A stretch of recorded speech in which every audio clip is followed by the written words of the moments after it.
ఈరోజు చాలా issue day by day ఎక్కువైతున్నారు. కాంగ్రెస్ పవర్లో వచ్చే తర్వాత పవర్లో వచ్చే ముందు చాలా ప్రామిసెస్ చేశారు.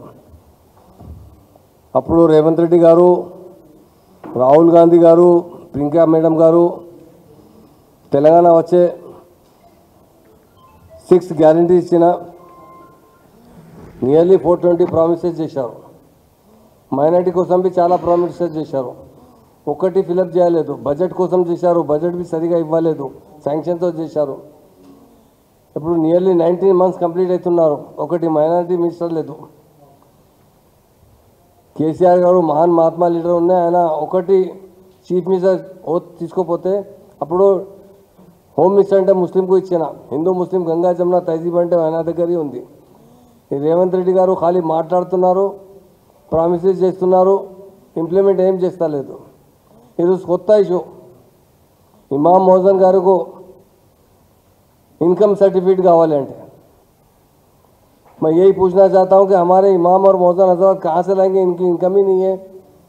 केसीआर साहब जिस तरह दिए थे डिक्लेरेशन के ऊपर, मस्जिद कमेटी वाले अटैच करे तो इमाम मौजूद हजरत को 5-5 हज़ार हदिया दिया गया.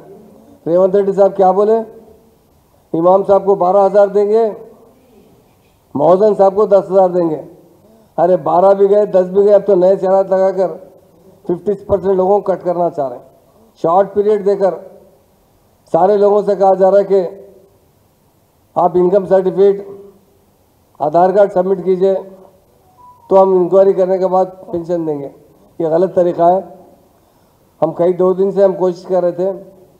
माइनॉरिटी सेक्रेटरी शफीउल्लाह साहब से कल का अपॉइंटमेंट लिए थे. बीआरएस के तमाम लीडर्स जाकर के मेमोरेंडम तैयार कर रहे थे कि जो ये आप कंडीशन लगा रहे हैं वो कंडीशन को कलअदम कीजिए. क्योंकि अगर सारे तेलंगाना में एक भी इमाम मौजूद जो है इनकम टैक्स पे भरने के काबिल नहीं रहता और बहुत माशी हाल से बहुत कमज़ोर होते हैं, उन्हें जो हदिया दिया जा रहा है, जो पेंशन दिया जा रहा है, वो सिर्फ केसीआर साहब के दौर में हुआ.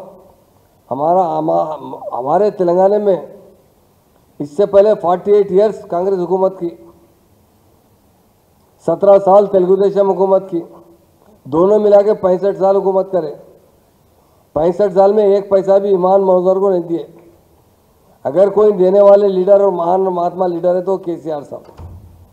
उन्होंने जब सर्वे करवाया एक दिन का, उसमें पता चला कि इमाम और मौजूद आज़ाद भी बहुत माशियाल से कमज़ोर है, बहुत गरीब है. बहुत गाँव में तो उन्हें 2 टाइम का खाना भी खाने के मुश्किलात पैदा होते हैं. इसलिए सीएम साहब ने इमाम साहब को 5,000, मौजूद साहब को 5,000 रुपये का हदिया देने का वायदा किया और वो दे भी रहे थे. और रेवंत रेड्डी साहब इलेक्शन से पहले हम 12,000 रुपये इमाम को देंगे, 10,000 रुपये मौजूद को देने का वायदा किया. वोट लेने के बाद पूरा भूल गए. ऐसे तो बहुत 50 वायदे किए, इसीलिए वायदों को 420 कहा जा रहा है. देखा गया तो 500 से ज़्यादा वायदे किए हैं. 6 गारंटी दी है, कोई गारंटी पे अमलावरी नहीं हो रही.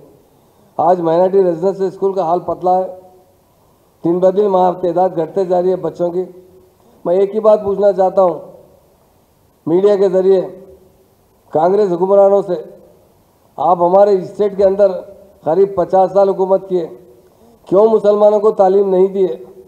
अगर मुसलमानों को तालीम देने वाला कोई लीडर है तो केसीआर साहब है. एम्प्लॉयमेंट की बात की जाती है.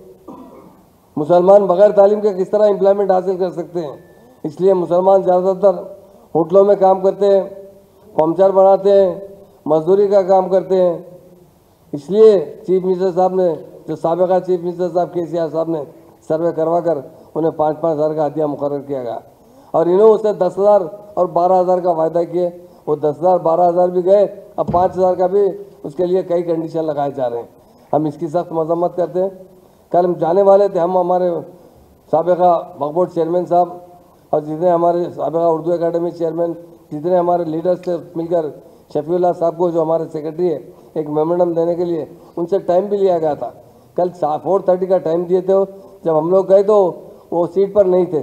पता चला कि वो जो है वहाँ डिप्टी चीफ मिनिस्टर ने बुलाए, उनके काम से गए हैं. वो ठीक है, कोई बात नहीं, पर हम जो उसी वक्त हम क्या करें, और हमारे लीडर्स मिलकर बैठे थे। हमारे जो माइनॉरिटी इंचार्ज मिनिस्टर है लक्ष्मण कुमार साहब से बात किया, मैं खुद बात किया और उनसे गुजारिश किया कि देखिए साहब, आप माइनॉरिटी इंचार्ज मिनिस्टर है। उन्होंने बहुत अच्छी बात की और वायदा किया मैं ज़रूर चीफ मिनिस्टर को याद दिलाकर ये इनकम सर्टिफिकेट का जो नया कानून लगाया गया उसे हटा देने का वायदा किए।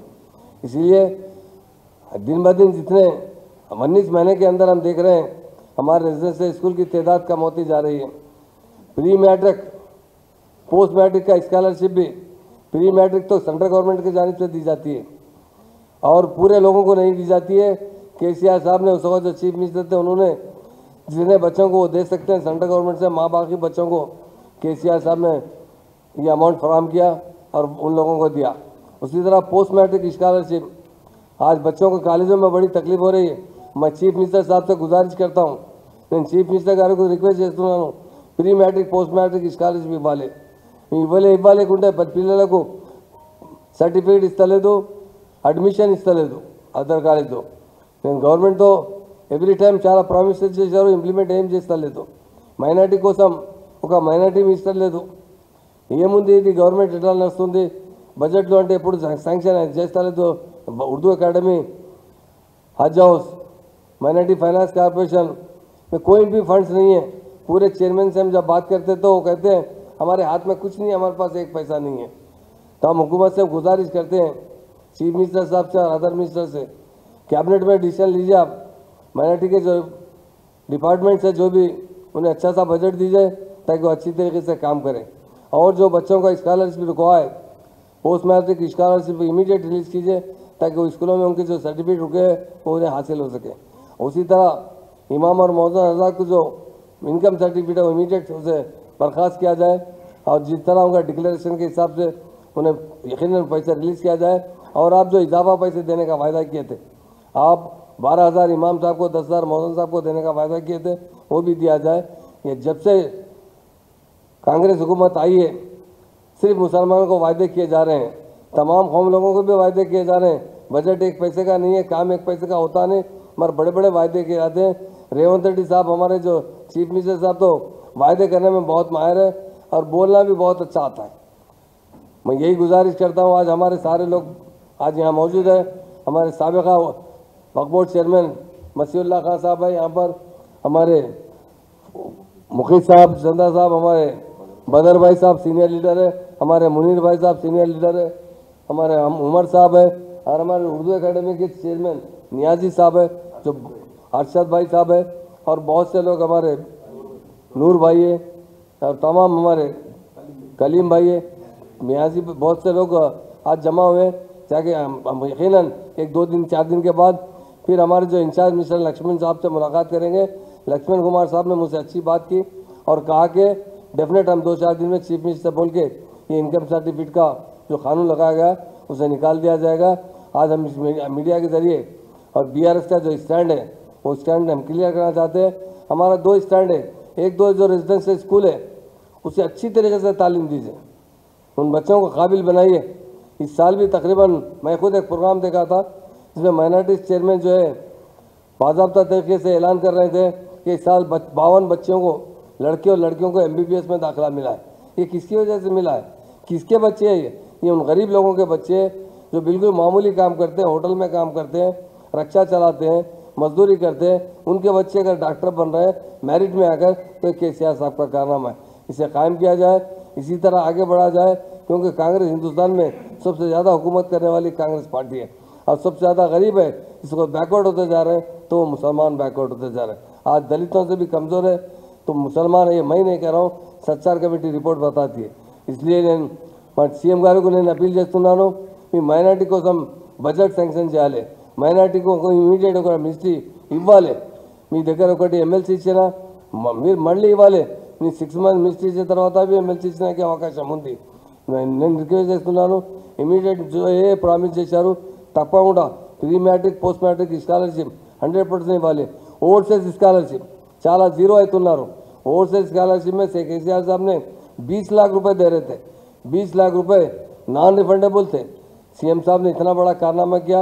जब हमारे ऑफिसर्स कहते थे साहब बड़ी रकम है, साहब एक ही बात कहते थे हम गरीब को दे रहे हैं, इनसे वापस कैसा लेंगे, ये अपने ख़ानदान को या अपने दूसरे भाइयों की मदद कीजिए। जिस तरह हुकूमत आपकी मदद कर रही है, आप आगे बढ़ने के बाद, नौकर होने के बाद एक ऐसे पोजीशन पे आएंगे तो आप भी दूसरों की मदद करते हुए उन्हें अच्छी ज़िंदगी गुजारने का मौका अता किया जाए। ये हमारे केसीआर साहब का स्टैंड था, इस स्टैंड को कायम रखा जाए। कांग्रेस से यही गुजारिश है, कांग्रेस चीफ मिनिस्टर से हमारी यही अपील है, इमीडिएट माइनॉरिटी मिनिस्टर डिक्लेयर किया जाए और उसके बाद जो overseas scholarship, CM relief fund और ख़ास तौर से जो pre matric scholarship, post matric scholarship immediate release किया जाए, ताकि जो बच्चे परेशान है कॉलेजों में सर्टिफिकेट नहीं होने की वजह से आगे पढ़ नहीं सक रहे, ताकि वो आगे पढ़ सके, उन्हें सर्टिफिकेट मिल सके।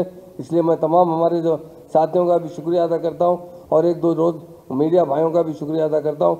हमारे मसीहुल्लाह खान साहब जो साबिक़ा चेयरमैन है वक्फ बोर्ड के, वो आपसे मुखातिब है।